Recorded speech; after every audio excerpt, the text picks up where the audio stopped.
When crafting a story, one of the first things a filmmaker has to decide is what genre does their story fit into.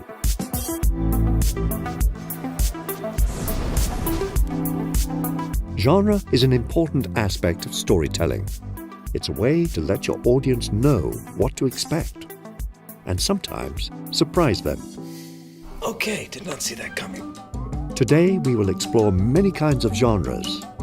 What sets them apart, and how are they similar? This is What is Genre?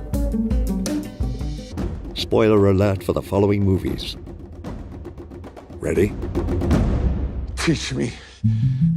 In film, a genre is a category based on similarities, either in the plot, aesthetics, or the intended emotional response. The word genre comes from the French, which means kind or sort.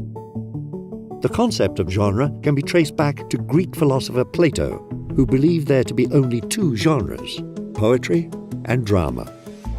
Since then, a multitude of genres have emerged, including horror, thriller, romance, and comedy. In fact, most genres can be further divided into more specific categories called subgenres. For example, subgenres within the action genre include martial arts, adventure, and of course, superhero films. So, now that we know what genre is, let's explore the purpose of genres and why they're so important in storytelling. Genre serves two purposes: to set up audience expectations and to provide a roadmap for storytellers. First, whether they're aware or not, audiences are well versed in genre rules. They are innately familiar with the patterns and characteristics of genre through a lifetime of watching movies. Horror movies are expected to frighten, while a comedy is expected to make the audience laugh. It's terrible! She has beautiful eyes and her hair smells like cinnamon! Failing to meet those expectations can create unsatisfied customers and disappointing box office returns. The second purpose for genre is to aid storytellers by providing a roadmap through which they can tell their stories. Just like a recipe has a list of ingredients, every genre has its own set of story beats, tropes, and aesthetics. If a writer follows the basic recipe, they will create something that fulfills audience expectations. This roadmap becomes clearer as we move from basic genres into more specific subgenres. Our only expectation from a crime film is that it will deal with criminal activity. This tells us very little about the characters, situations, themes, etc. But if we go a step down to the murder mystery subgenre, we have a lot more information about what to expect.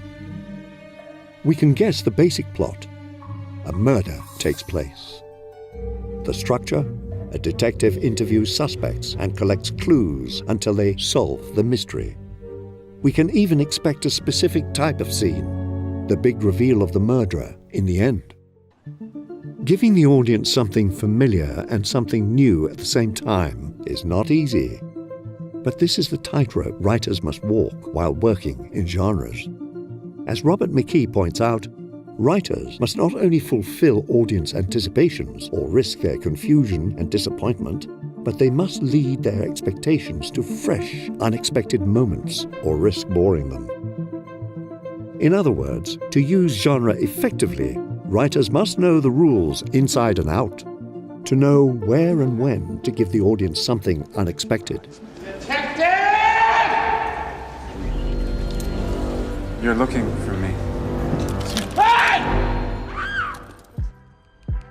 Since genres function with repeated elements, let's run through them individually, starting with plot. The plot thickens. The plot is how the story is presented to the audience.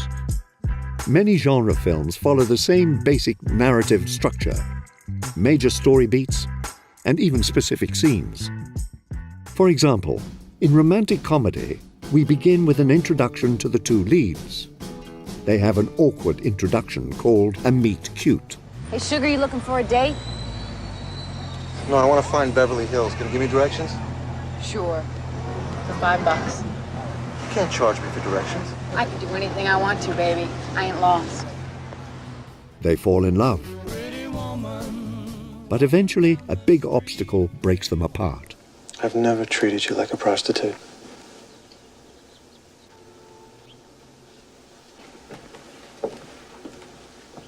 You just did.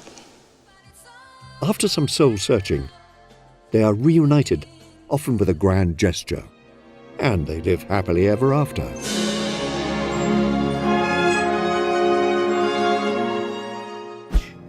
In slasher films, the plot often centers on a group of young people who are stalked by a killer, picked off one by one.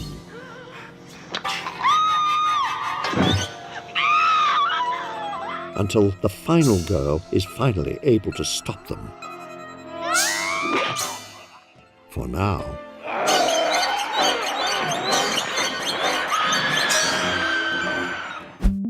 These plots are certainly formulaic, but eventually they must evolve in some way to keep the genre alive and audiences entertained. Scream, written by Kevin Williamson, took the slasher film formula and made it part of the story. You should never say who's there. Don't you watch scary movies? It's a death wish. You might as well just come out here to investigate a strange noise or something. Knowing the rules of the subgenre means life or death for these characters. There are certain rules that one must abide by in order to successfully survive a horror movie. For instance, number 1, you can never have sex. Big no-no! Williamson used our familiarity with the subgenre to single-handedly reinvent and revive the slasher film. Look behind you. Turn around. Behind you. Oh, turn. Behind you. Behind. Everybody ready? Another common element that defines genre are recurring character types. Most genres have their own unique character tropes, characters that we see over and over in these films. In film noir, we often see the hard-boiled detective. This is a disillusioned character with a cynical view of the world. You can't be a crook anymore because you used up your chances. And you can't be honest because nobody will let you.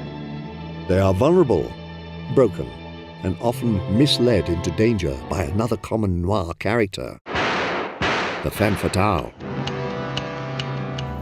She is a mysterious, alluring, and ultimately manipulative character who draws the detective deep into a web of deception. I'd like that affidavit you signed. We can get it. It's in Neil's office safe. We can make Mita get it. We can make them do anything. Sure. In superhero movies, there's obviously a hero, but they can be quite variable in their characterization. They could be a refugee from another planet, a teenager gifted powers, or a vigilante billionaire. On the other side of the coin, the antagonists are often supervillains set in direct opposition to the hero. These villains may have had similar origin stories to gain their special powers, but their motives and values are quite different from their heroic counterparts. People will die, starting tonight. I'm a man of my word. Just like plots, these character types need to evolve to stay interesting and relevant. When you decide which genre to write in, consider how to bring a fresh spin to familiar characters.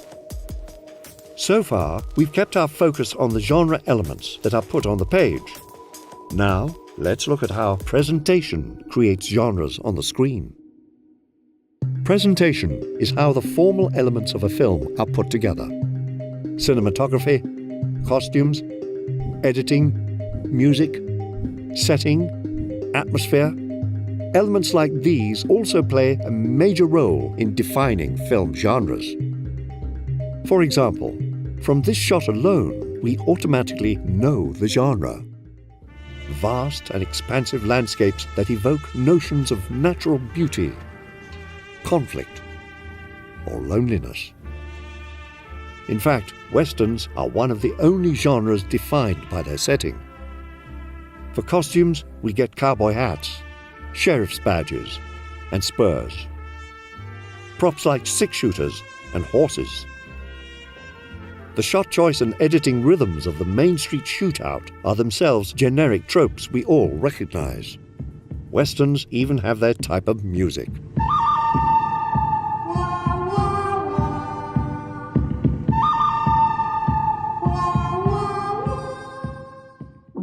Science fiction movies have wider variety in terms of presentation than westerns, but they too are dependent on distinct formal elements. Instead of the vastness of the prairie, we get the stars. Spaceships often have bold designs for the interior and exterior. Weaponry is often augmented with futuristic sound effects. Costumes range from the completely normal to otherworldly. Aliens are created with prosthetics.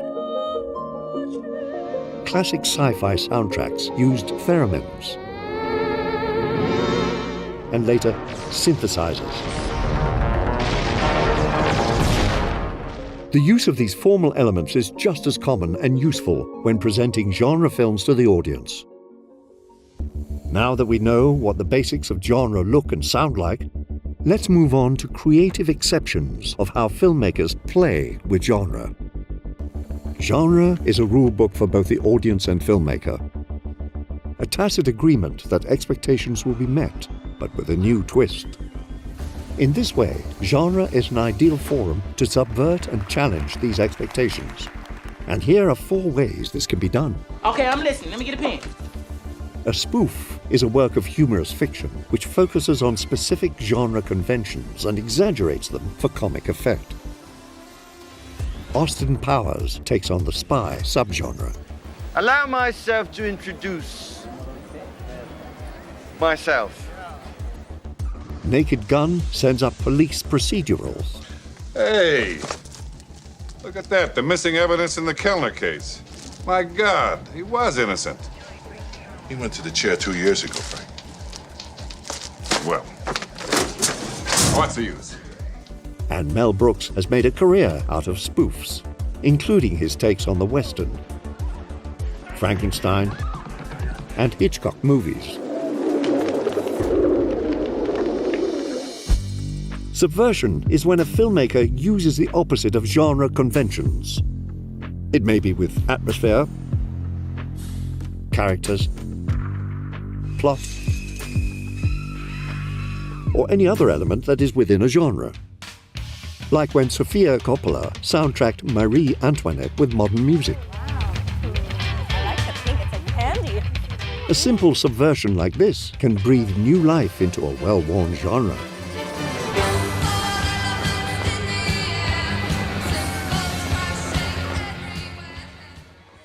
In Ari Aster's Midsummer, the film begins in a dark and somber manner, consistent with our expectations from a horror film.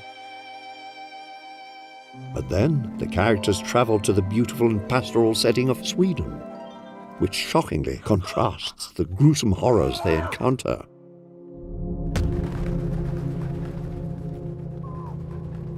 By subverting the common tropes of the horror genre, Aster undermines our association of daylight with safety to create a unique experience of dread and horror in plain sight.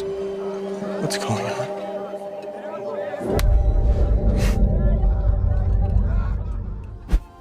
Some films undergo a complete genre switch at a certain point in the story. In From Dusk Till Dawn, screenwriter Quentin Tarantino and director Robert Rodriguez set up the story as a crime film. You get us into Mexico, and you don't try to escape. And your daughter will be safe, and in the morning I will let you go. I give you my word, Jacob. Instead, midway through the movie, the genre shifts completely, with the two finding themselves in a nest of vampires.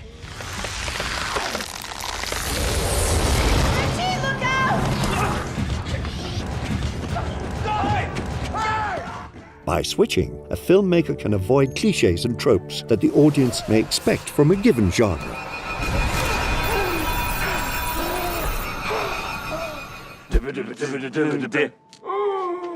Hybrid genres don't switch. They are comprised of elements from two or more genres from beginning to end. A prime example of a hybrid genre film is Blade Runner, blending film noir and science fiction. You're reading a magazine, you come across a full-page nude photo of a girl. Is this testing whether I'm a replicant or a lesbian, Mr. Deckard? Just answer the questions, please. Cowboys and Aliens is a sci-fi western. Alien is a sci-fi horror film.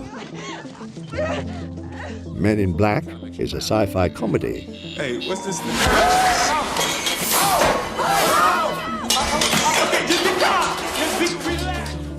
Hybrid films are becoming more and more common as filmmakers explore and experiment with what is possible within and between different movie genres. Okay, I'm waiting for the punchline. There's no punchline. It's not a joke.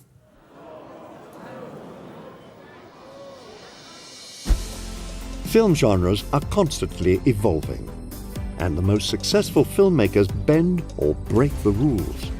But this can only be done with a firm understanding of how genres work. When you sit down to write your next genre screenplay, try asking yourself what elements does it need to fulfill and what elements you can make your own.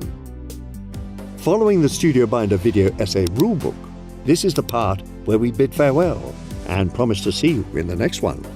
I guess I'll see you. One more week.